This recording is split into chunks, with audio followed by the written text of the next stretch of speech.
ओम सभी को मेरा प्रणाम मित्रों, स्वागत है आप सभी का। मैं सत्यम स्वागत करता हूं आप सभी का।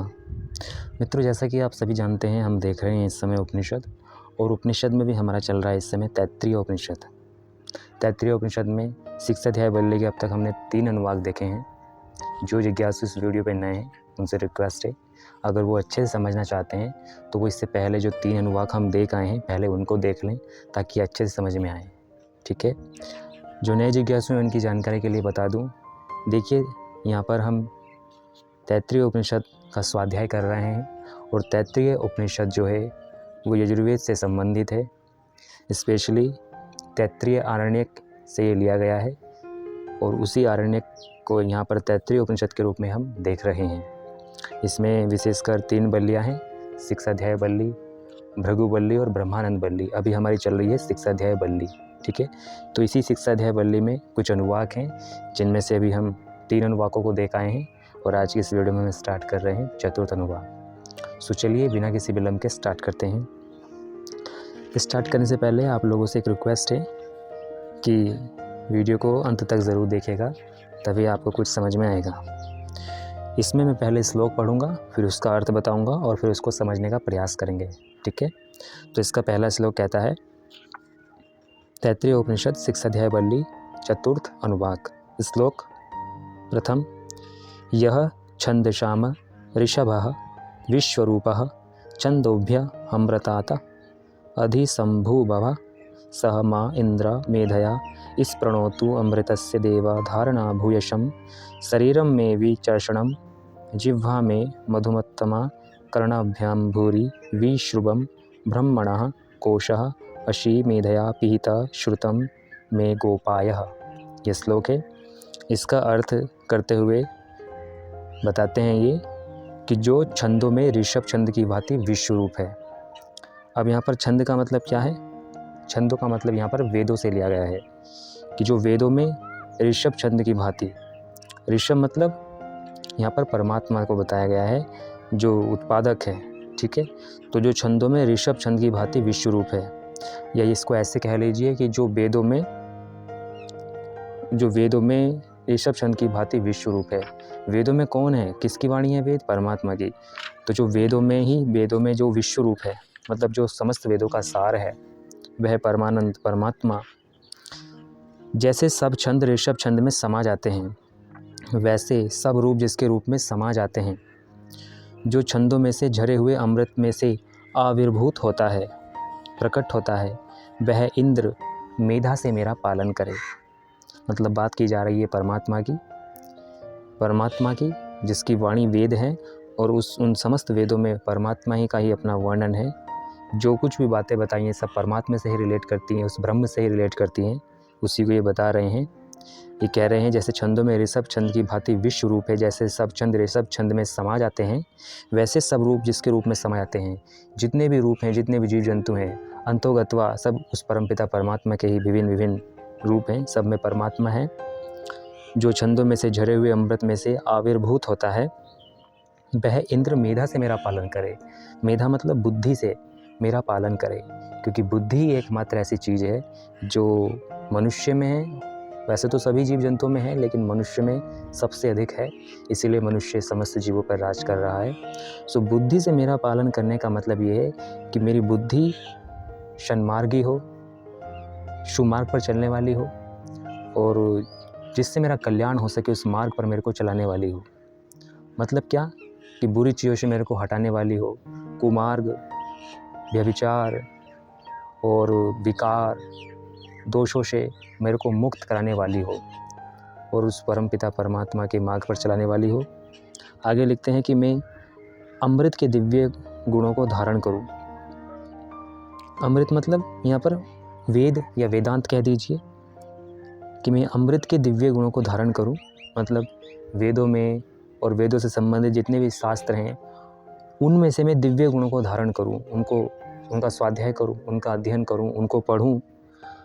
फिर आगे लिखते हैं, मेरा शरीर बलवान हो, मेरी जिह्वा मधु में शनि हो।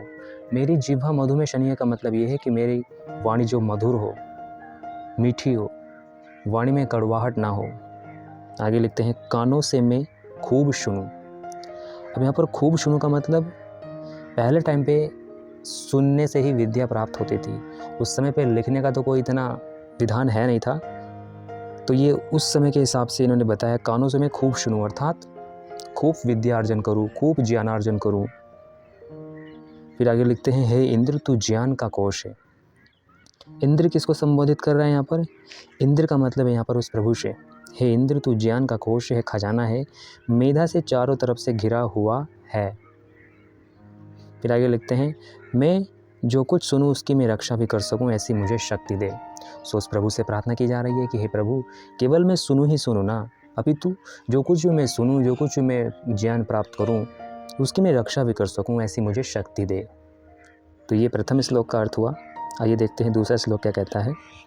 दूसरा श्लोक कहता है, आवहन्ति वितन्वाना कुर्वाणा अचिरम आत्मनः वाशामसि ममः गावः च अन्नपाने च सर्वदा ततः मे श्रियम् आवह लोमश्याम पशुभिः सह स्वाहा मा आयन्तु ब्रह्मचारिणः स्वाहा मा वियन्तु ब्रह्मचारिणा मा प्रयन्तु ब्रह्मचारिणा दमायन्तु ब्रह्मचारिणा क्षमायन्तु ब्रह्मचारिणा स्वाहा। इसका क्या अर्थ है? इसका अर्थ करते हुए कहते हैं कि मेरी मेधा नवीन ज्ञान का आवाहन करती रहे। मतलब क्या? कि मेरी जो बुद्धि है वो नए नए ज्ञान को ग्रहण करते रहे, उसको प्राप्त करने के लिए वो प्रयत्नशील रहे, उसका विस्तार करती रहे, उसको एक्सपेंड करती रहे, अपने को शीघ्र शीघ्र बढ़ाती रहे। और ऐसा नहीं कि मतलब ज्ञान प्राप्ति कर रही है, अपना विकास भी करती रहे, अपने आप को बढ़ाती रहे। मुझे वस्त्र, गाय आदि पशु तथा अन्न पान सदा प्राप्त रहें। इन सब वस्तुओं में से मैं श्रीमान रहूं। श्रीमान रहूं का मतलब क्या है यहाँ पर? इन सब वस्तुओं में से मैं श्रीमान रहूं। श्री का मतलब यहाँ पर लक्ष्मी है, मतलब लक्ष्मी से युक्त रहूं। मुझे लोमस पशु भी प्राप्त हों। लोमस पशु का मतलब रोम वाले पशु, जैसे भेड़ इत्यादि।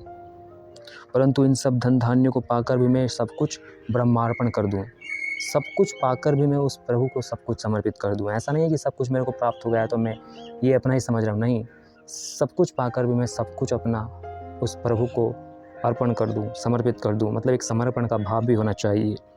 आगे लिखते हैं, मैं जो कुछ पाऊँ उसे देश के युवकों की पालना में लुटा दूं। मैं जो कुछ भी पाऊँ उसे देश के युवकों की पालना में लुटा दूं का मतलब उसे देश के युवकों की सेवा में लुटा दूं।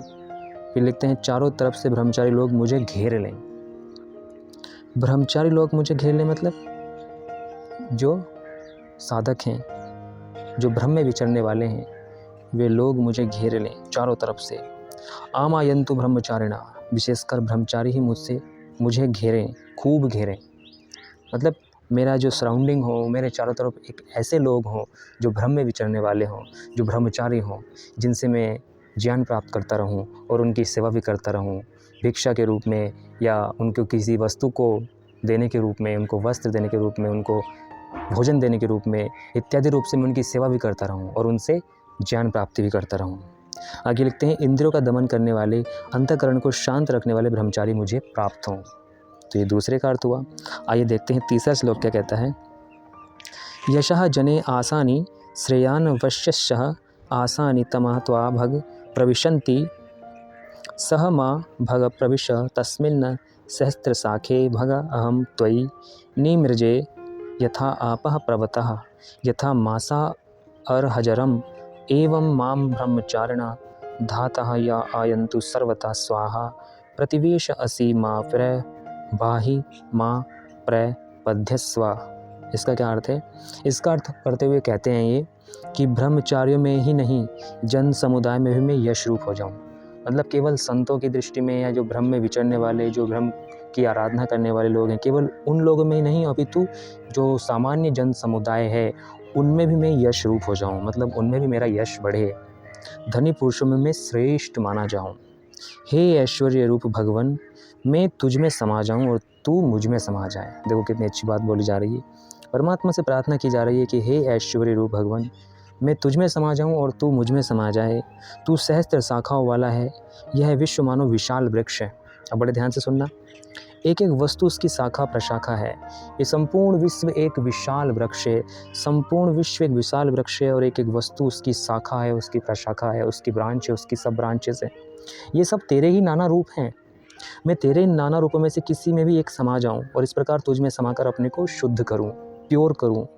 हे धाता, जैसे जल नीचे को वेग से बहते रहते हैं, जैसे मास वर्षों में वेग से विलीन होते जाते हैं। कितनी अच्छी बात बोली है।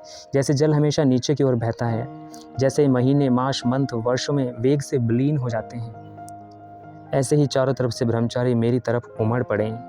हे भगवान, आप विश्राम के स्थान हैं। मतलब क्या कि सभी जीवात्माओं का आप ही उद्देश्य है, आप ही अंतिम लक्ष्य हैं। आपकी प्राप्ति ही सभी का लक्ष्य है, सभी जीवों का लक्ष्य है। आप ही की प्राप्ति है। आप ही को प्राप्त करके सब पूर्ण विश्राम करेंगे। ठीक है, आप विश्राम के स्थान हैं। जो भी प्राणी जीवन के मार्ग पर चल रहा है, उसे पहुंचना आप तक ही है। इसलिए मुझे प्रकाश दीजिए ताकि अंधकार के कारण मैं भटक ना जाऊं। आप मुझे प्राप्त हों। अगर मैं भटक भी जाऊं तो भी आप मुझे ठीक रास्ते पर डाल दें। तो कितनी अच्छी शिक्षा यहाँ पर 6 अध्याय बल्ली का ये चतुर्थ अनुवाक दे रहा है तैत्तिरीय उपनिषद का। तो आज के इसी के साथ ये चतुर्थ अनुवाक हमने देखा। उम्मीद करूँगा जो कुछ भी हमने देखा ये शिक्षा आप लोगों को पसंद आई होगी। आगे 6 अध्याय बल्ली का पंचम अनुवाक आ जाता है, जिसको हम देखेंगे नेक्स्ट वीडियो में। आज की इस वीडियो में इतना ही रखते हैं। आपको ये वीडियो कैसा लगा कमेंट बॉक्स में अपनी राय ज़रूर दीजिएगा। वीडियो यदि आपको पसंद आया हो तो वीडियो को लाइक कर सकते हैं। चैनल पर यदि आप नए हों और इसी तरह का कंटेंट यदि आपको पसंद आता है, आप मेरे साथ पढ़ना चाहते हैं उपनिषद और इत्यादि जो वैदिक शास्त्र हैं, जो आध्यात्मिक ग्रंथ हैं, उनका यदि आप स्वाध्याय करना चाहते हैं तो आप इस चैनल को सब्सक्राइब ज़रूर कर सकते हैं। तो मिलेंगे फिर से किसी अगली वीडियो में। आज हमने जो कुछ भी स्वाध्याय किया, इस स्वाध्याय में यदि कोई भूल चूक हुई हो तो क्षमा मांगता हूँ सभी से, और उस परमात्मा को ये आज का स्वाध्याय समर्पित करते हैं। हे प्रभु, यदि कोई भूल चूक हुई हो तो क्षमा कर देना प्रभु। हे प्रभु, क्षमा कर देना। सो मित्रों, मिलेंगे फिर से एक नए टॉपिक के साथ अगली वीडियो में। तब तक के लिए अपना ध्यान रखिए। Take care of yourself. Thank you so much for watching me. Have a good day. ओम नमः शिवाय।